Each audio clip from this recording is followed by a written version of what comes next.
সংগ্রামী ভাই বন্ধুগণ, এই চিত্রাপরাধী হত্যাকারী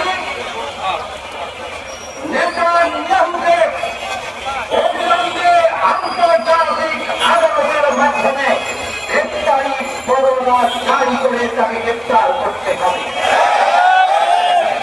অবৈধ রাষ্ট্র ইসরায়েলি রাষ্ট্রকে আন্তর্জাতিক আদালতে অবৈধ ঘোষণা করে এ রাষ্ট্র বিরক্তির জন্য আন্তর্জাতিক সম্প্রদায়কে এগিয়ে আসতে হবে। আমরা বিশ্ব মুসলিম উন্নয়ন নেতৃবৃন্দের প্রতি আহ্বান জানাতে চাই, আপনারা সোচ্চার হন। আপনারা কোনো আধিপত্যবাদী শক্তির দোষর হিসাবে ভূমিকা পালন করবেন না।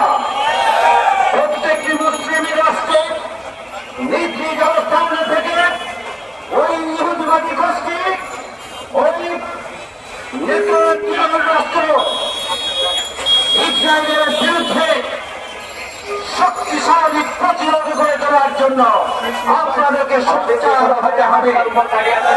আপনাদের নিজের স্বার্থ ভুলে গিয়ে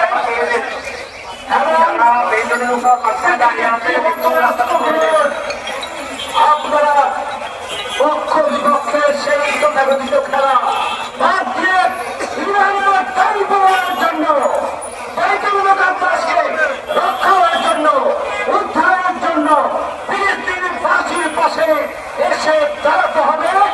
আর ওই নেতানিয়াহু আর ইসরায়েল রাষ্ট্রের বিরুদ্ধে তীব্র প্রতিরোধ করে তুলতে হবে।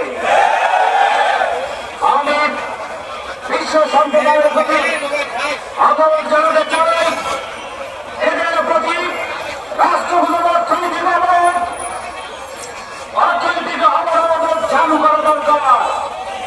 আমরা আহ্বান জানাতে চাই, তাদের ইসরায়েলি পণ্য বর্জন করা উচিত গোটা বিশ্বের সমস্ত মুসলমানদের এবং বিগতবার মানুষদের। আমরা আহ্বান জানাতে চাই, দেশে দেশে মুসলিম জনতা বিক্ষোভ এবং মিছিলের মাধ্যমে গোটা পৃথিবীর মানুষের কাছে গাজাবাসীর পক্ষে দাঁড়ানোর জন্য আহ্বান জানানো দরকার। আর ওই ইসরায়েলি রাষ্ট্র আর সন্ত্রাসী যুদ্ধাপরাধী